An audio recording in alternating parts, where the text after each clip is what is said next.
জাতীয় পশুর নাম কি? জাতীয় পশু তো মানুষই। আচ্ছা, ক্রাশ অর্থ কি চাচি? ক্রাশ।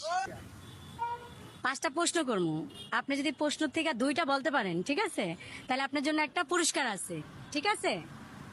আচ্ছা, করতাম প্রশ্ন। পারান আচ্ছা, স্মার্ট অর্থ কি বোঝেন? স্মার্ট মানে কি? এই তো বাবা আমি কইতাম আপনার বাংলা ভাষা। আচ্ছা, স্মার্ট মানে কি কোন? কি মনে হয় কি হইতে পারে ইসলাম স্মার্ট? স্মার্ট হ্যাঁ। নমাজ। আচ্ছা, স্মার্ট অর্থ নমাজ। এদিকে আন, এই পাশে আন, এই পাশে আন, এই সাইড আন, এদিকে আন। আচ্ছা, ক্রাশ অর্থ কি চাচি? ক্রাশ। ইসলাম ধর্ম হইতে হারে। আচ্ছা, ক্রাশ অর্থ ইসলাম ধর্ম। আচ্ছা, তারপর হলো আপনার জাতীয় পশুর নাম কি? এটা তো পারবেন। জাতীয় পশু। জাতীয় পশু তো মানুষই। আচ্ছা, জাতীয় পশু মানুষ, ঠিক আছে। তাহলে জাতীয় পশু হলো যে মানুষ। আচ্ছা, তাহলে এখন আমরা তাহলে ধরি একটু জাতীয় পাখি কি চাচি? পাখি, জাতীয় পাখি।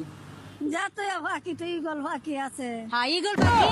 আচ্ছা, চাচি কইছে জাতীয় পাখি ঈগল পাখি। তাহলে চাচি কয়টা প্রশ্ন করলাম? 4টা শেষ, তাই না? এখন 5 নাম্বারটা। তাহলে এখন 5 নাম্বারটা আপনার একটা সহজ একটা প্রশ্ন করে আলাই, হ্যাঁ। জাতীয় ফুলের নাম কি? গোলাপ ফুল। আবারে জাতীয় ফুলের নাম গোলাপ ফুল। আচ্ছা, চাচিকে আমি 5টা প্রশ্ন করছি। চাচি কিন্তু 5টা প্রশ্নের মধ্যে একটা প্রশ্ন পারে নাই।